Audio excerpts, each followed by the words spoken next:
నమస్కారం. GSK 75 TV news కి స్వాగతం. రైతులకు రుణమాఫీ మాట ఇచ్చాము, నిలబెట్టుకుంటున్నాము. ఎమ్మెల్యే జీఎస్ఆర్ షాయంపేటలో సీఎం రేవంత్ రెడ్డి ఫ్లెక్సీకి పాలాభిషేకం చేసిన ఎమ్మెల్యే గండ్ర సత్యనారాయణరావు. రైతుల రుణమాఫీపై మాట ఇచ్చాము, ఇప్పుడు ఆ మాటను నిలబెట్టుకుంటున్నామని భూపాలపల్లి ఎమ్మెల్యే గండ్ర సత్యనారాయణరావు అన్నారు. రాష్ట్ర వ్యాప్తంగా రైతులకు ఏకకాలంలో రుణమాఫీ చేయబోతున్న సందర్భంగా షాయంపేట మండల కేంద్రంలో కాంగ్రెస్ పార్టీ నాయకులతో కలిసి సీఎం రేవంత్ రెడ్డి ఫ్లెక్సీకి పాలాభిషేకం చేశారు. అనంతరం షాయంపేట బస్టాండ్ సెంటర్ నుండి రైతు వేదిక వరకు నాయకులు, రైతులు ర్యాలీ తీశారు. అనంతరం ఎమ్మెల్యే గండ్ర సత్యనారాయణరావు మాట్లాడుతూ ఎన్నికల ముందు ఇచ్చిన మాట ప్రకారం ఏకకాలంలో రుణమాఫీ చేయబోతున్నామని తెలిపారు. యాదగిరి లక్ష్మీ నరసింహస్వామి వారి సాక్షిగా ఆగస్టు 15 లోపు రుణమాఫీ చేస్తామని ముఖ్యమంత్రి రేవంత్ రెడ్డి హామీ ఇచ్చారని, ప్రకటించిన తేదీలోపే సంపూర్ణంగా రుణమాఫీ చేస్తున్నామని తెలిపారు. రైతును రాజును చేయడమే కాంగ్రెస్ ప్రభుత్వ లక్ష్యమని అన్నారు. ఈ కార్యక్రమంలో రైతులు, ప్రజాప్రతినిధులు, కార్యకర్తలు పాల్గొన్నారు. ఆ సన్న బియ్యం కార్యక్రమం కూడా ఇవ్వబోతుంది ప్రభుత్వం. సన్న బియ్యం ఇవ్వాలంటే రైతులు సన్న వడ్లు పండించవలసిన అవసరం ఉంది. ఆ సన్న వడ్లు పండించే ప్రతి రైతుకు కూడా అదనంగా బోనస్ 500 రూపాయలు మరి బోనస్ కూడా ఇవ్వడం జరుగుతుందని ఈ సందర్భంగా మీకు తెలియజేస్తున్నా.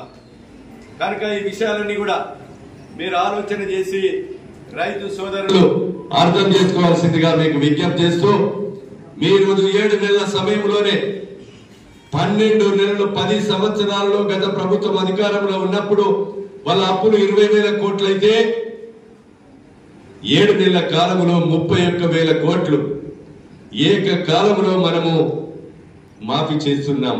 భారతదేశ చరిత్రలో ఏ రాష్ట్ర ప్రభుత్వం చేయని విధంగా రేవంత్ రెడ్డి గారి ప్రభుత్వం చేస్తుందని మీకు ఈ సందర్భంగా తెలియజేస్తున్నాం. మీకు కూడా నా పీడిఎఫ్ లో ఉంది.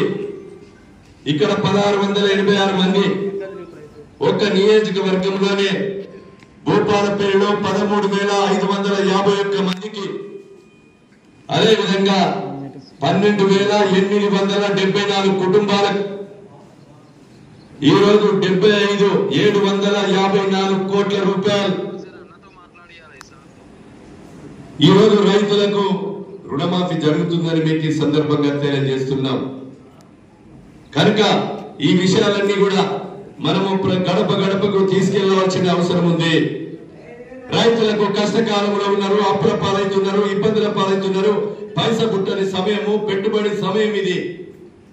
ఈ పెట్టుబడి సమయంలో 1,00,000 రూపాయలు పెట్టుబడి పెట్టే విధంగా 2 లక్షల రూపాయలు పెట్టుబడికి ఉపయోగపడే విధంగా మళ్ళీ 2 లక్షలు మాఫీ అయితే బ్యాంకు ఇంకో 2 లక్షలు కూడా మీకు అదనంగా మరి బ్యాంకు రుణం కూడా అందించడం జరుగుతుందని మీకు ఈ సందర్భంగా తెలియజేస్తున్నాం.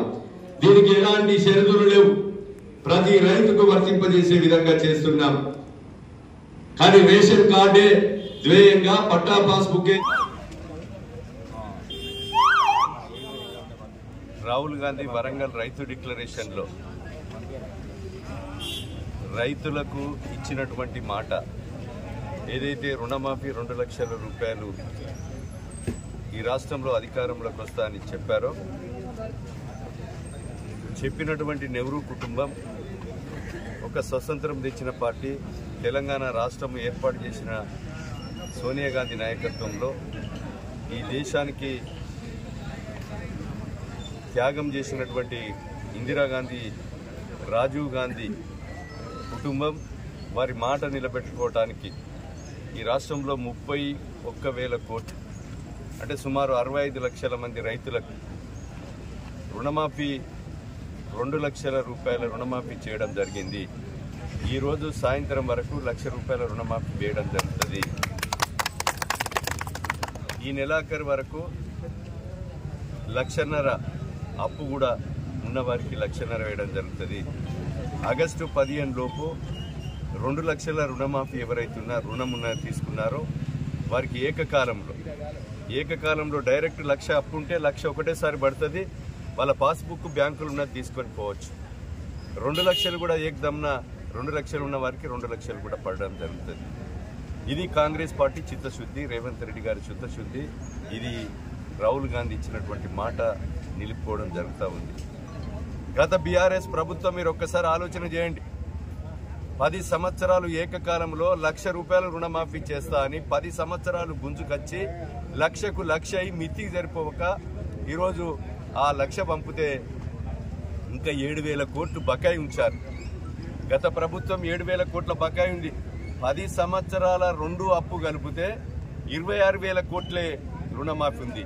కానీ ఈ యొక్క 7 నెలల్లోనే 31,000 కోట్ల రుణమాఫీ కాంగ్రెస్ పార్టీ కాంగ్రెస్ ప్రభుత్వం భారతదేశ చరిత్రలో ఈరోజు అప్పులు మాఫీ చేయడం జరుగుతూ ఉంది. మిగులు రాష్ట్రాన్ని ఈరోజు 7 లక్షల కోట్ల అప్పు ఇచ్చిన మాట అమలు చేసే కొరకు చిత్తశుద్ధితో మరి రేవంత్ రెడ్డి గారి నాయకత్వంలో కాంగ్రెస్ ప్రభుత్వము రుణమాఫీ చేయబోతున్నాం. దానికి సందర్భంగా రైతులు సంతోషంగా ఉండాలి. ఇది రైతు ప్రభుత్వం, రైతు చల్లగా ఉంటేనే దేశము చల్లగా ఉంటుంది అనేటువంటి ఒక ఆలోచనతోనే ఈరోజు మనము రుణమాఫీ చేయడం జరుగుతుందని సందర్భంగా నేను తెలియజేస్తా ఉన్నాం.